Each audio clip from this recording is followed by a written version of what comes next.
सूरदास जी जन्म से ही अंधे थे।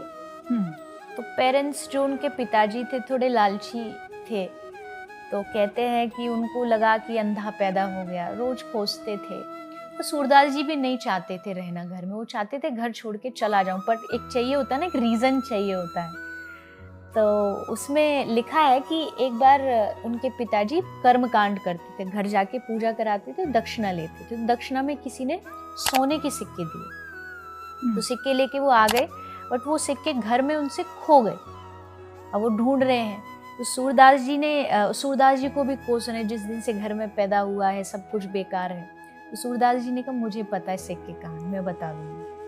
जबकि उनके पास आंखें नहीं थी, पर होता ना भक्त के पास दिव्य दृष्टि होती है। तो पिताजी ने कहा बताओ, उन्होंने कहा बताऊंगा, बट मेरी एक शर्त है, मैं तुमको सिक्के दे दूंगा, तुम मुझे घर से आजाद कर देना। अच्छा। मैं घर पे नहीं रहूंगी।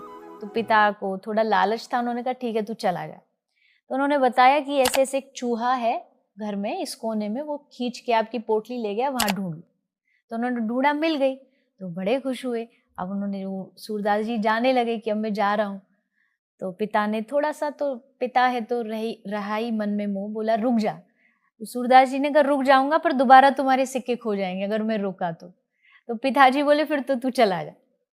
और सूरदास जी उसी दिन घर छोड़ के निकल गए, और फिर सारा जीवन उन्होंने ब्रज भूमि में बिताया। वृंदावन में कई जगह हैं जहाँ सूरदास जी रहे हैं।